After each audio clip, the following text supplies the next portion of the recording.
এইভাবে পটলগুলোকে ভেজে নিয়েছি কেমন। আর এই দেখো আমার মশলাটা বাটাটা ওই যে সর্ষে ফর্ষে তোমাদের দেখালাম না, এইটা তো এইটা আমি এর মধ্যে দিয়ে দিলাম। দেখো এটা আমি এর মধ্যে দিয়ে দিলাম সবটা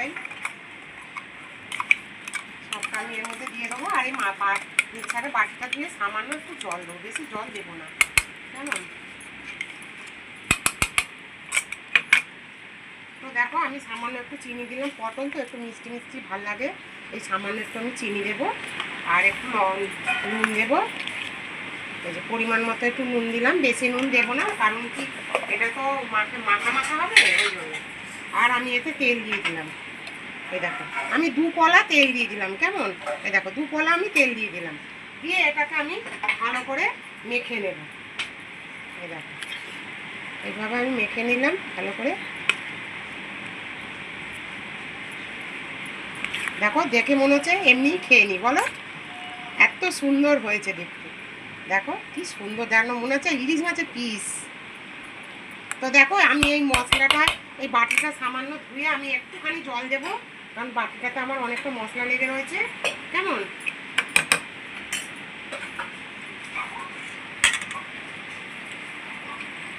এই দেখো এইটুকু এই বাটিটা ধোয়া, জাস্ট এই জলটুকু দেওয়া, বেশি আমি জল দেবো না, এটা তো ভাপা ওই জন্য এরকমই করবো কেমন। তো দেখে আমাকে বলো। আর হ্যাঁ বন্ধুরা, আমাকে একটু দয়া করে তোমরা একটু সাবস্ক্রাইবটা অবশ্যই করো গো। আমার একদম সাবস্ক্রাইব হচ্ছে না, যদিও হচ্ছে যারা করছে তারা আবার তুলে নিচ্ছে জানো তো। তুলেই যদি নেবে তাহলে সাবস্ক্রাইবটা আবার করারই বাকি দরকার বলো। তো ওই জন্য যাকে আমাকে একটু সাবস্ক্রাইবটা তোমরা অবশ্যই দয়া করে করো। আর এই দেখো আমি এই যে প্রেসারে আমি জলটা বসিয়ে দিলাম, এই প্রেসারেই আমি সিটি দেবো, এই মানে সিটি দিয়ে নেবো, বেশি সিটি দেবো না, 3টে 4টে দিলেই হবে। আর এই দেখো ভেতরে আমি একটা এই রড ঢুকিয়ে দিলাম, কারণ কি বাটিটা এমনি দিলে ওই জল ঢুকে যাবে জানো তো।